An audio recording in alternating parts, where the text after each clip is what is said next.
Surprise, motherfucker, I'm real. Red alert. All hands stand to battle stations. Lay in an intercept course to the Romulan ship. Shields up, load all torpedo bays. Stand by phasers. Warp factor 8, engage. You exist, and you must be very intelligent. Of course I'm intelligent. I'm God. Well, what's the explanation for your existence and intelligence? I just am, okay? No, not okay. If human minds are so intelligent that they demand a creator as an explanation for their existence, then how much more intelligent must their creator's mind be? So intelligent that it too demands an explanation for its existence, even more so. The explanation is that I'm eternal, you little flying diaper nugget.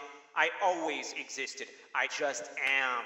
That means it's possible for an intelligent mind to exist without a creator. And therefore this atheist's disbelief that his mind was intelligently designed is perfectly reasonable, because you're standing here, God himself, supposedly the most intelligent thing of all time, and you were not intelligently designed. Stop. Let me out. Let me out! I want out! Snap. Snap.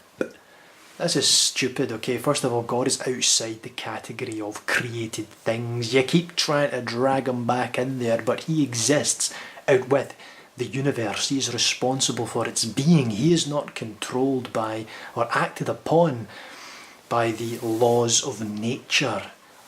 The human being is. There is a history. There is biology and evolution that produces the human being. God, on the other hand, is outside of that. Okay, he's not acted upon by these things. He's not subject to causation. He exists outside of that reality. So it's a category mistake. It's a conflation, a conflating of the issues or something. But it ain't right.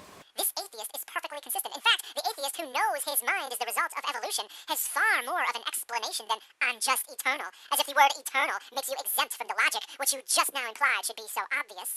Now that I think about it, the only inconsistency here is you. Me? Yeah, it's special pleading. According to your logic, you must be created. So this whole cartoon hinges upon the fallacious reasoning of Richard Dawkins. He says, any God capable of designing a universe must be a supremely complex and improbable entity who needs an even bigger explanation than the one he is supposed to provide. In other words, he argues that this is no explanation, since by definition, God is more complex and therefore less probable than the thing you are explaining. Spelling it out, he claims, to explain the origin of the DNA protein machine by invoking a supernatural designer is to explain precisely nothing, for it leaves unexplained the origin of the designer. You have to say something like, God was always there, and if you allow yourself that kind of lazy way out, you might as well say, DNA was always there, or life was always there, and be done with it. But this is highly illogical thinking. Firstly, we know that DNA was not always there, nor was life, nor, come to think of it, was the universe. This is one of the main reasons why scientists seek explanations for their existence. But the real issue here is that Dawkins appears to believe that the only kind of explanation that is worthy of the name scientific is an explanation that proceeds from the simple to the complex. His expressed desire is to explain everything in terms of, and I quote, simple things that physicists understand. Let us think of the physicists then as they attempt to explain the falling of an apple, which is surely a simple event in the sense that it is readily grasped by ordinary people. However, its explanation in terms of Newton's law of gravitation is already too complex for most people, and a relativistic explanation in terms of curved space-time leaves all but the expert behind. If we were to reject such explanations on the basis that they were more complex than the thing being explained, we would reject a great deal of science. Again, atoms are simpler than the living creatures that they comprise, because living creatures are made up of many atoms. On the other hand, atoms are far from simple, which is one of the main reasons that elementary particle physics continues to attract some of the greatest intellects in humanity. The deeper down you probe into the ultimate nature of the universe, the structure of it, the more complex it becomes. The simple things that physicists understand are not so simple after all. Think of relativity, quantum physics, or better still, quantum electrodynamics. Oh, sexy. They are so far from being simple that only the most intelligent human minds can grasp them. And even then, there are many mysteries still unresolved. To start with, no one knows exactly why quantum mechanics works, and as Richard Feynman was wont to point out, no one even knows what energy is. Oh, it's embarrassing. Now here is the curious thing. If Richard Dawkins objects to the complexity of God as ultimate explanation, he also ought to object to the complexity of the structure of the universe of particle physics and be totally dissatisfied with ultimate explanations in terms of concepts like energy, since we do not really understand them. Dawkins is simply wrong in his limited view of what counts as an explanation. Firstly, the things he takes to be simple are not, and secondly, the reason that such complex physical theories are accepted by scientists is not because of their simplicity. It is because of their explanatory power. Explanatory power is just as important, if not more important, for the validity of scientific theory than simplicity. Simplicity? Sometimes simpler, I'm doing it, I'm going with this. Sometimes simpler theories have been discarded because they have not been sufficient in their explanatory power. That's the thing to take away from this, is explanatory power. It was Einstein who said explanation should be as simple as possible, but no simpler. Explanatory power often trumps simplicity, a fact that Dawkins seems not to appreciate. The issue is so important that we explore it a little further here. Here's an idea here, right? I read a 400-page book entitled The God Delusion. Is the fact that an explanation I postulate, a being called Richard Dawkins, who is immeasurably more complex than the book itself, is he to be thought of as a non-explanation by virtue of his complexity? And we don't even need 400 pages to convince us. Let's say, for instance, archaeologists go into a cave and find 2 scratchings on a wall. You know what I mean? And then one of the archaeologists gets excited and says, evidence of humanity. Well, Richard Dawkins would say, shut up, that's silly, what are you talking about? Don't be ridiculous. But then the archaeologist patiently explains that these 2 symbols, these 2 scratches, they are of the Chinese, whatever the Chinese write with. I'm just going to go back to the source here. Characters, let's say Chinese characters, Ren, for a human being, okay? It means human being. It has semiotic meaning, okay? There's a semiotic dimension to it. They carry meaning, right? But I exist beyond eternity. I'm separate from eternity, and I danced you into existence. But if I'm eternal, how could I come into existence? How could you be beyond eternity? What do you mean you danced me into existence? So, yeah, basically this whole argument is bullshit. It is bullshit, it's fallacious, you know it's not true, you know that you can't really hold on to this way of thinking, okay? And this, you know, it's just an old schoolboy kind of thing, like, if God made everything, who made God?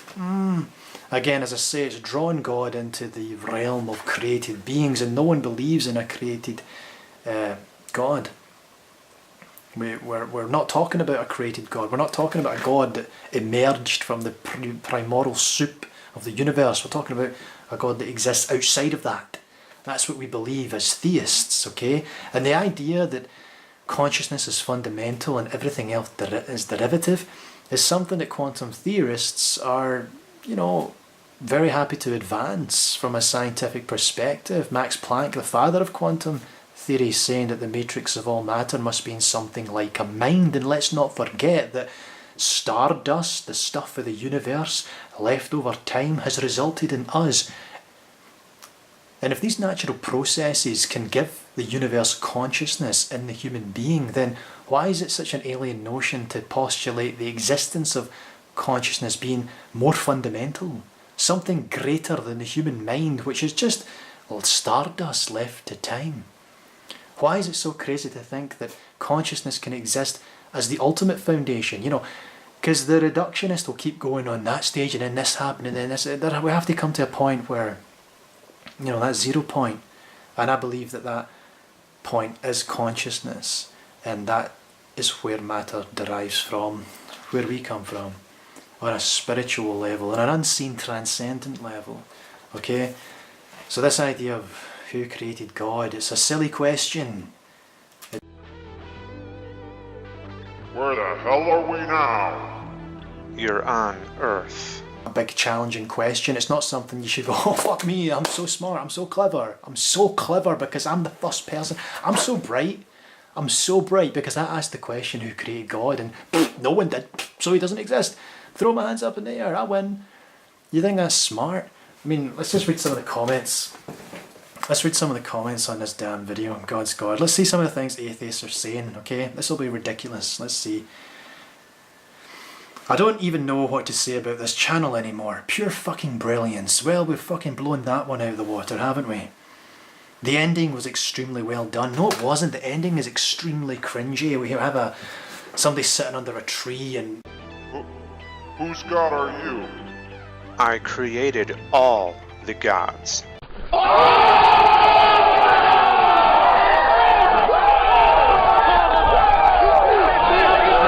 I don't need you anymore. Because gods were created by humanity. And there was times when I was in awe and times when I was afraid, and I don't need you anymore. Because the human spirit can prevail. I believe in myself. And I will stand, and I will not go quietly into that great night. And it's just like, this is fucking embarrassing. Okay, I don't believe in God because I'm afraid to die. There is comfort in that, but that's not a good reason to believe in God. That's a ridiculous reason to believe in. It's not, okay, however you come to God. But I don't advise that as a kind of cheap comfort.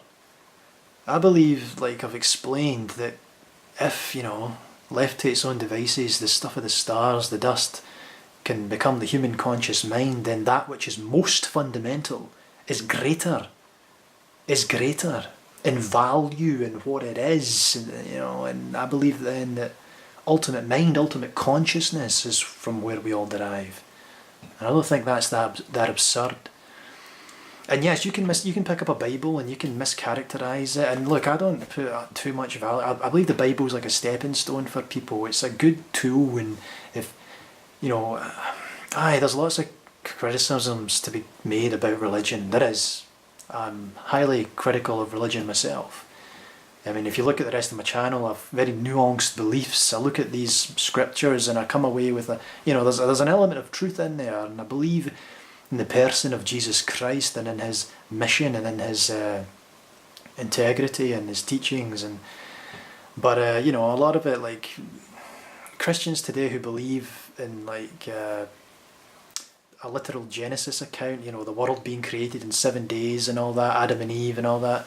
I think that's becoming less and less as people become unafraid to challenge these norms, and we have to thank atheism for that, because they asked all the tough questions. But I do believe that, you know, people believe and disbelieve for many different reasons, and a lot of them are emotional. For instance, the ending of this cartoon is very emotionally charged, and You may have been a necessary evil, but humanity is growing up, and the time has come to put away childish things.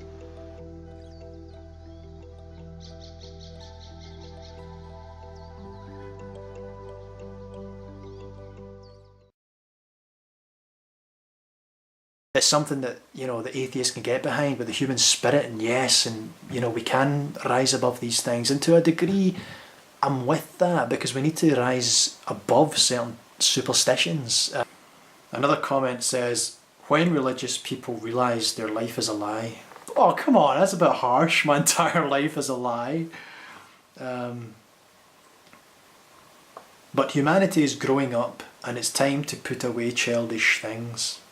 There's a quote in the Bible that sounds quite like that, actually. We might as well be gods. Another muses very philosophically. You can imagine them staring out over a lake, just scratching their chin. We might as well be gods. Just these sanctimonious, pretentious comments like, I'm so fucking smart. I did it. I disproved God. What's left for me? I don't know. Beautiful ending. Notice the distinct lack of theists arguing under Dark Matter's videos. Maybe they're just overflowing by a legion of atheists, but it is more likely that they have nothing to say that could possibly be considered a decent argument, even in their standards. Oh my goodness. And they're like, true, exactly. You fucks, you fucking fucks. Okay, nah. There is a Facebook page called Skepticus freebooting this video, and that's actually why I'm here, because of the Facebook page Skepticus. A partner of mine, one of my many partners, I'm a Mormon. My missus linked me to a video, and she's like, because she's very strange. This is the whole thing, the hodgepodge of beliefs. My partner doesn't believe in God, but like this video parodies a characterization of God that I don't believe in. I don't believe in a God with a big white beard who sits on a throne and delegates and enjoys sending people to hell. I don't believe in the concept of hell. I don't think it's biblical. I don't think it's in the Bible. And you might say, it is, look at this quote. But then you're just not looking into it. There are thousands of Christians discussing scripture and, the hermeneutics, how to interpret and, how to get a deeper understanding of the truths being revealed, if there are any there at all. But the atheist isn't engaged in that. The atheist is just finger pointing and laughing and mocking and just completely missing it. They're not getting it. They haven't delved in. I would suggest that most of these atheists have never met a Christian. That might not be true about Americans, but I certainly know in the UK, over here, everyone I know, my age, none of them interact with Christians. None of them know a Christian other than myself. It's very uncommon to find a young Christian under the age of 30 in the United Kingdom, or with any kind of religious affiliation. Very uncommon.